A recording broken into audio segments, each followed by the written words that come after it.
जय हिंद मेरे प्रिय साथियों, आप सभी का स्वागत करता हूं एक बेहतरीन शानदार वीडियो में। तो मेरा मन कुमार जो है आज जो फ्रांस की क्रांति शुरू करने जा रहे हैं, जो पहला वीडियो है फ्रांस की क्रांति का।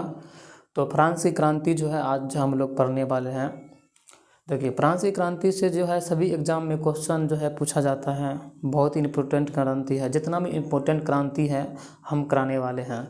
तो फ्रांस की क्रांति का जो पहला वीडियो है जो है फ्रांस की क्रांति जो है पूरी तरह हम जो है जो भी है इस सारा ख़त्म करेंगे, और ऐसे ख़त्म करेंगे कि एक भी जो है यहाँ से क्वेश्चन पूछे तो बन जाए। जितना भी एग्ज़ाम है सभी एग्ज़ाम में जो है कम्पिटिटिव एग्ज़ाम में जो है यहाँ से क्वेश्चन रहता है। तो इसीलिए जो है हम आज जितना भी क्रांति है उसको देखने वाले हैं। तो सबसे पहला क्रांति हम लोग जो है फ्रांस की क्रांति आज देखेंगे। तो चलिए आज के वीडियो शुरू करते हैं। ये क्लास 1 है, मतलब कि ये पहला लेक्चर जो है हम लोग आज देख रहे हैं। फ्रांसीसी क्रांति। फ्रांसीसी क्रांति जो देखिए, जो सबसे पहले तो जो शब्दावली क्रांति है इसको समझेंगे। क्रांति का मतलब क्या होता है, और शब्दावली में जो है जैसे हो गया विद्रोह, हो गया स्वतंत्रता, हो गया जो स्वतंत्रता संग्राम होता है, क्रांति हो गया। सबसे पहले ये शब्द को हम समझते हैं, ये शब्द का मतलब क्या होता है। तो देखिए, ये जो विद्रोह है, ये विद्रोह का मतलब होता है बिना कोई प्लान करके हिंसा उपद्रव करना। तो उसे क्या कहते हैं? विद्रोह कहते हैं। बिना कोई प्लान का, कोई प्लान नहीं है, और वहाँ पे एकाएक हिंसा कर देना, उपद्रव फैला देना, ऐसे जो करता है तो उसे हम विद्रोह कहते हैं। बिना प्लान का जो कुछ होता है ना, उसे हम विद्रोह कहते हैं। और दूसरा शब्द है स्वतंत्रता संग्राम। प्लान बेस हो, धीरे धीरे हो, और कोई बड़ा बदलाव नहीं हो। मतलब इसमें प्लान बेस नहीं था, डायरेक्ट हिंसा हो जाता था, विद्रोह कहते हैं। और इसमें प्लान बेस पर अगर धीरे धीरे जो है कोई बड़ा बदलाव नहीं होता है तो उसे हम स्वतंत्रता संग्राम कहते हैं। प्लान बेस पर हो और धीरे धीरे और कोई बड़ा बदलाव नहीं होता है तो उसे हम क्या कहते हैं? स्वतंत्रता संग्राम कहते हैं। उसके बाद देखिए, ये जो क्रांति है, क्रांति का मतलब समझते हैं। अगर प्लान करके यदि कोई बदलाव अचानक हो जाता है तो ऐसे शब्द को हम क्रांति कहते हैं। प्लान करके यदि कोई जो है बदलाव अचानक हो जाता है तो ऐसे शब्द को हम क्रांति कहते हैं।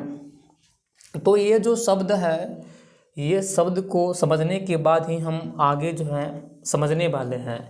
तो क्रांति का मतलब होता है कि प्लान बेस पर जो है एकाएक कोई भी परिवर्तन आना। तो ये जो फ्रांस में जो क्रांति हुआ था ना, वहाँ पे एकाएक प्लान करके जो है, प्लान करके एकाएक वहाँ पे बदलाव आ गया था, जिसे हम फ्रांस की क्रांति कहते हैं। तो आज हम फ्रांस की क्रांति को विस्तार से पढ़ने वाले हैं, तो आप जुड़े रहिएगा पूरे वीडियो में। तो देखिए, आगे फ्रांस की क्रांति के बारे में विस्तार से पढ़ते हम लोग।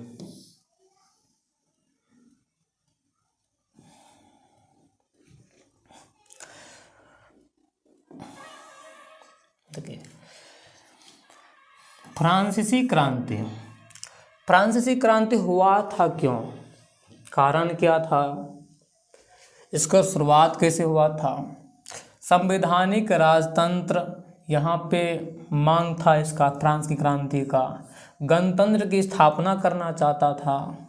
यहाँ पे फ्रांस की क्रांति के जो प्रभाव था, महिला पर पड़ा, दास पर पड़ा, और यहाँ पे जो जनसाधारण लोग हैं ना, जो सर्वहारा वर्ग हैं, उस पे पड़ा क्रांति का प्रभाव, फ्रांस की क्रांति का प्रभाव।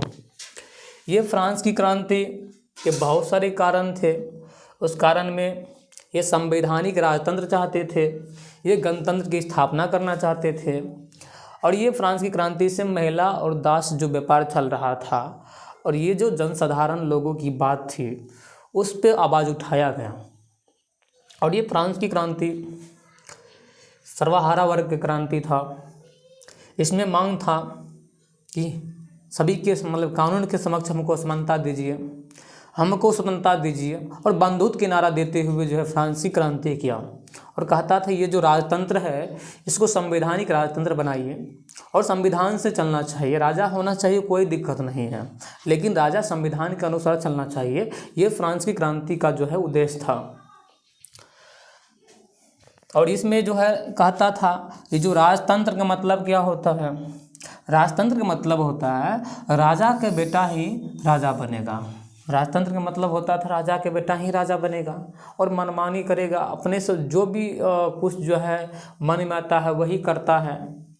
लेकिन ये जो क्रांति का मतलब था, जिसका कहना था कि राजा होना चाहिए कोई दिक्कत नहीं है, लेकिन जो मनमानी करता है ये नहीं होना चाहिए और ये संविधान के अनुसार चलना चाहिए। और ये जो है राजतंत्र, और एगो होता है निरंकुश राजतंत्र। निरंकुश राजतंत्र का मतलब राजा जो कह दिया, राजा जो कह दिया वही। निरंकुश का मतलब होता है राजा जो कह दिया वही सर्वमान्य है। जो राजा बोल दिया ना वही सर्वमान्य है, उसको कोई मिटा नहीं सकता है, जो बोल दिया है वही होगा। मतलब ये निरंकुश राजतंत्र का मतलब होता था। इसी के कारण फ्रांस में लोगों ने क्रांति कर दिया था, क्योंकि वहाँ के राजा जो कह दिया था बस वही करना था।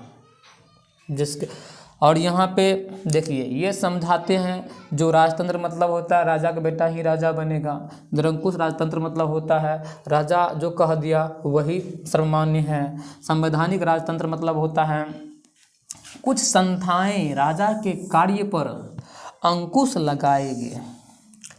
मतलब कुछ ऐसा संस्थाएं हैं जो राजा के कार्य पे क्या लगाएगी, जो राजा के कार्य पर अंकुश लगाएगी। तो संवैधानिक राजतंत्र एक अच्छा राजतंत्र माना जाता है। यही मांग था फ्रांस की क्रांति का कि राजा हो कोई दिक्कत नहीं है, लेकिन राजा जो है जो कार्य करता है उस पे अंकुश लगाने के लिए भी कोई संस्था होना चाहिए जो कि संविधान के अनुसार राजा चले, इसका मांग था।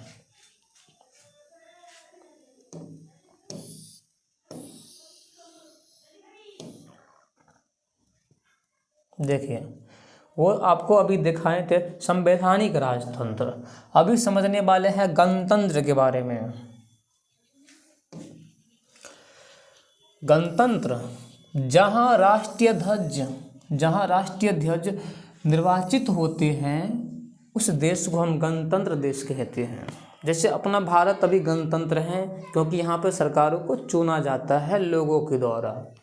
उसी प्रकार अगर गणतंत्र की मतलब समझे तो जहाँ राष्ट्रीय ध्वज जो है निर्वाचित होते हैं उस देश को हम गणतंत्र कहते हैं, गणतंत्र देश कहते हैं।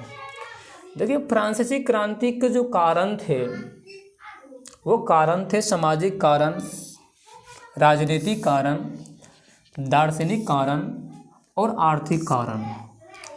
तो सामाजिक कारण में जो था बहुत सारे जो कारणे थे उसको हम विस्तार से पढ़ने वाले हैं। ये जो राजनीतिक कारण से जो क्रांति हुआ उसको विस्तार से पढ़ने वाले हैं। दार्शनिक का जो कारण है, आर्थिक कारण है, ये सभी को हम विस्तार से पढ़ने वाले हैं। फ्रांस की क्रांति हुआ तो हुआ क्यों, कारण क्या था, तो सबसे पहले हम पढ़ेंगे सामाजिक कारण के बारे में। तो आइए पढ़ते हैं सामाजिक कारण के बारे में।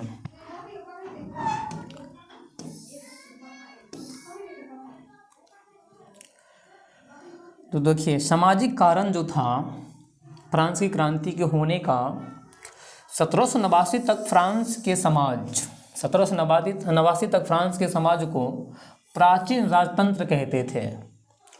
1789 में फ्रांस की क्रांति शुरू हो गया था। 1789 तक फ्रांस के समाज को प्राचीन राजतंत्र कहते थे। क्या कहते थे? प्राचीन राजतंत्र कहते थे, क्योंकि वहाँ पे जो फ्रांस में जो था राजा के शासन जो है बहुत वर्षों से चलता आ रहा था, वो सिलसिला कभी ख़त्म ही नहीं हो रहा था। जिसके कारण ये जो फ्रांस में जो समाज था, ये 1789 तक फ्रांस का समाज वो प्राचीन राजतंत्र कहा जाता है। और फ्रांस के क्रांति के बाद जो था वहाँ पे एक नया युग आया। प्राचीन राजतंत्र मतलब जहाँ पे समाज प्लस संस्था हो। समाज मतलब स्टेट जनरल। पहले जो था राजा स्टेट जनरल जो है में लोगों को बुलाते थे और स्टेट जनरल विभाजित किया हुआ था इस समाज को। जो समाज था स्टेट जनरल में कई वर्गों में विभाजित किया जाता था। जो प्रथम स्टेट था, द्वितीय स्टेट था, तृतीय स्टेट था। और प्रथम स्टेट में जो है पादरी सब जो है बैठता था और द्वितीय स्टेट में जो है कुलीन वर्ग बैठता था और तृतीय स्टेट में जो है सर्वहारा जो वर्ग था, सर्वहारा वर्ग वो बैठने का काम करता था। लेकिन ये राजतंत्र में होता था क्या, ज़्यादातर जो काम होता था वो ये जो दो राजतंत्र, दो स्टेट है, प्रथम स्टेट और द्वितीय स्टेट, यही जो है स्टेट जो है वहाँ पर राजा इस दोनों को बुलाते थे। लेकिन ये तृतीय स्टेट वाला को कोई ध्यान ही नहीं दिया जाता था राजा के द्वारा, जिसके कारण यहाँ पे देखो स्टेट मतलब सत्ता और सामाजिक हैसियत है। स्टेट मतलब क्या होता है, सत्ता और सामाजिक हैसियत। यहाँ पे सत्ता जो है ना हैसियत के हिसाब से बांट दिया है। मतलब ये राजा जो था इसमें, यहाँ प्राचीन राजतंत्र में जो राजा होते थे वो समाज को स्टेट में बांट दिए थे। 3 स्टेट बांट दिए थे, प्रथम स्टेट, द्वितीय स्टेट, तृतीय स्टेट। और प्रथम स्टेट में जो है पादरी सबको रखा जाता था और द्वितीय स्टेट में कुलीन सबको रखा जाता था और तृतीय स्टेट में वही गरीब मजदूर किसान सर्वहारा वर्ग को रखा जाता था। मतलब ये जो है प्राचीन राजतंत्र में जो है फ्रांस में यहाँ पे सत्ता जो था सामाजिक हैसियत के हिसाब से बांटा गया। तो उसका हैसियत क्या है, जिसका हैसियत थोड़ा अमीर वाला है वो प्रथम स्टेट में मिलता था, थोड़ा सा अमीर से डाउन था तो द्वितीय स्टेट में, सबसे डाउन तृतीय स्टेट में। इस प्रकार जो है स्टेट में बांटा हुआ था समाज, प्राचीन समाज फ्रांस की क्रांति, फ्रांस का।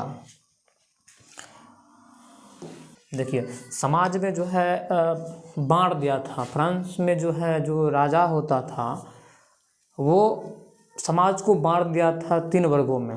जो स्टेट होता था ना, स्टेट को 3 वर्गों में बांट दिया था, प्रथम स्टेट, द्वितीय स्टेट, तृतीय स्टेट। और प्रथम स्टेट में जो है पादरी सब रहता था, द्वितीय स्टेट में कुलीन वर्ग रहते थे और तृतीय स्टेट में वही मजदूर, किसान, शिक्षक जो सर्वहारा वर्ग रहते थे वो सब रहते थे। ये जो समाज का वर्गीकरण किया गया है फ्रांस में, फ्रांस के समाज जो था वैसे पढ़े तो 2 वर्ग था। पहला विशेषाधिकार प्राप्त था, दूसरा सर्वसाधारण वर्ग था। पहला क्या था, विशेषाधिकार प्राप्त वर्ग था, दूसरा जो था सर्वसाधारण वर्ग होते थे। जो तृतीय स्टेट में जो मतलब ये जो मजदूर, किसान जो होता था ना, ये सब सर्वहारा वर्ग में रखा जाता था, तृतीय स्टेट में रखा जाता था। लेकिन ये जो विशेषाधिकार वर्ग था वो जैसे प्रथम स्टेट हो गया, द्वितीय स्टेट हो गया, ये दोनों को जो है ना विशेष अधिकार प्राप्त था। फ्रांस के समाज में प्रथम स्टेट वाले को, द्वितीय स्टेट वाले को जो है ना विशेषाधिकार प्राप्त था। प्रथम स्टेट जो देखे लिए, जो प्रथम स्टेट में जो है पादरी सब आते हैं, द्वितीय स्टेट में सीमांत और कुलीन सब आते हैं, ये सब जो है ना ये सबको विशेषाधिकार प्राप्त है और विशेषाधिकार प्राप्त है। लेकिन यहाँ पे जो सर्वसाधारण वर्ग है, मतलब तृतीय स्टेट में आने वाला जो सर्वसाधारण वर्ग है, मजदूर, किसान, वो सबको जो है कोई अधिकार नहीं है, कोई विशेषाधिकार नहीं है, जिसके कारण वहाँ का लोग नाखुश था, राजा से बहुत ही नाखुश था। तो यहाँ जो विशेषाधिकार इसको सारा सब कुछ दे रहा था, जितना भी कुछ है इसको सारा विशेषाधिकार दिया गया है। लेकिन ये जो मजदूर है, किसान है, ये जो सर्वहारी वर्ग है, यहाँ इसको कोई अधिकार नहीं दिया गया है, जिसके कारण ये जो है क्रांति किया, जिसे हम लोग जो है फ्रांस की क्रांति के नाम से भी जानते हैं, जो कि 1789 में शुरू हुआ था। वो आगे पढ़ने वाले हैं हम लोग। तो देखिए जो ये पादरी जो होते थे ना, ये पादरी टाइथ नामक कर लगाए थे, धार्मिक कर। जो धार्मिक कर था ना, ये टाइथ नामक कर ये पादरी लगाए थे। फ्रांसीसी क्रांति का उद्देश्य क्या था, बल्कि स्वतंत्रता नहीं, समानता प्राप्त करना था।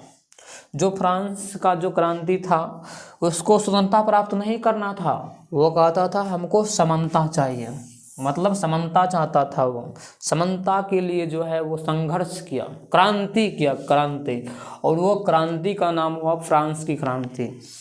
तो यहाँ पे हम लोग जो देखे हैं, देखिए फ्रांस में जो क्रांति हुआ उसका बहुत सारे कारण हैं।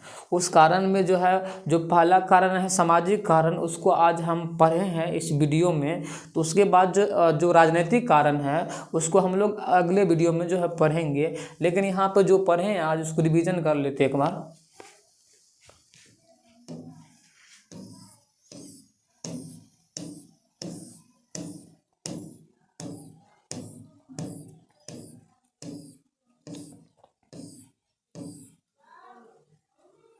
देखिए यहाँ पे हम लोग देखे थे कि फ्रांसीसी क्रांति जो है ना उसका शब्द देखे थे, विद्रोह मतलब होता है बिना कोई प्लान करके हिंसा करना विद्रोह कहलाता है। प्लान बेस पर धीरे धीरे जो है कोई बड़ा बदलाव नहीं होता है तो उसे स्वतंत्रता संग्राम कहते हैं। प्लान करके यदि बड़ा बदलाव अचानक हो जाता है उसे क्रांति कहते हैं, जो कि फ्रांस की क्रांति में बहुत ही बड़ा बदलाव देखने को मिला है। और यहाँ पे जो फ्रांस की क्रांति था यहाँ पे देखे थे हम लोग, उसका जो कारण था ना, बहुत सारे कारण थे। तो लेकिन वो सब चाहते थे कि यहाँ पे जो है संवैधानिक राजतंत्र हो, गणतंत्र की स्थापना हो। ये क्रांति का प्रभाव महिला, दास, जनसाधारण वर्ग सभी पर पड़ा था। और यहाँ पे राजतंत्र का मतलब होता है कि राजा का बेटा ही राजा बनेगा, और निरंकुश राजतंत्र का मतलब होता है राजा जो कह दिया है वही मतलब सर्वमान्य है। और संवैधानिक राजतंत्र का मतलब होता है कुछ संस्थाएं ऐसा होगा जो राजा पे अंकुश भी लगा सकता है। उसके बाद हम लोग ये जो गणतंत्र का मतलब समझे थे कि गणतंत्र का मतलब होता है जहाँ पे राष्ट्रीय अध्यक्ष को जो है चुना जाता है, चुन के या निर्वाचित किया जाता है, तो वैसे देश को हम गणतंत्र देश कहते हैं। और फ्रांसीसी क्रांति का देखिए बहुत सारे कारण हैं। उस कारण में जो है सामाजिक कारण है, राजनीतिक कारण है, दार्शनिक कारण है और आर्थिक कारण है। तो सामाजिक कारण जो है हम लोग अभी देखे हैं, तो सामाजिक कारण में जो है 1789 तक फ्रांस के समाज को जो है ना प्राचीन राजतंत्र कहते थे। जो क्रांति होने से पहले जो समाज था ना फ्रांस का, उसे प्राचीन राजतंत्र कहते थे। और प्राचीन राजतंत्र मतलब होता है समाज प्लस तंत्र।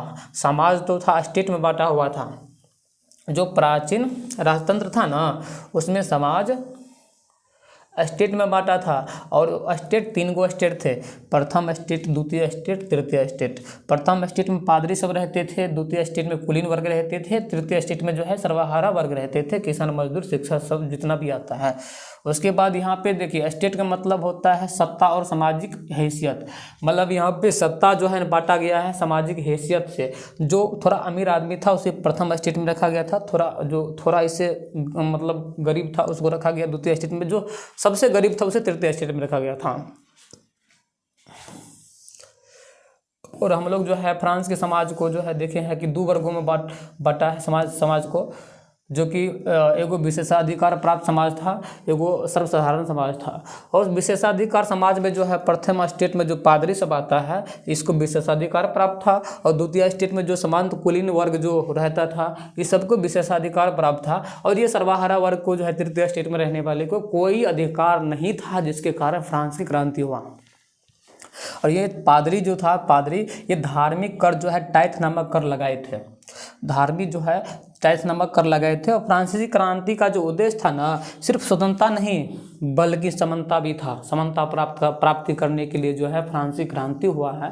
ये अभी सामाजिक कारण देखे हैं, अगला वीडियो में हम राजनीतिक कारण देखेंगे। ऐसा ही कर करके जो है जितना भी फ्रांसीसी क्रांति में जो है क्वेश्चन बनने वाला है एकदम हम बेसिक से पढ़ेंगे, पूरा फ्रांसीसी क्रांति को समझते हुए आगे बढ़ेंगे। जितना भी क्रांति है आपको पढ़ाएंगे, यहाँ से क्वेश्चन जो है हर एक एग्जाम में रहता है। आज यहीं तक रहते हैं, उसके बाद जो है अगला वीडियो हम देखने वाले हैं। जय हिंद।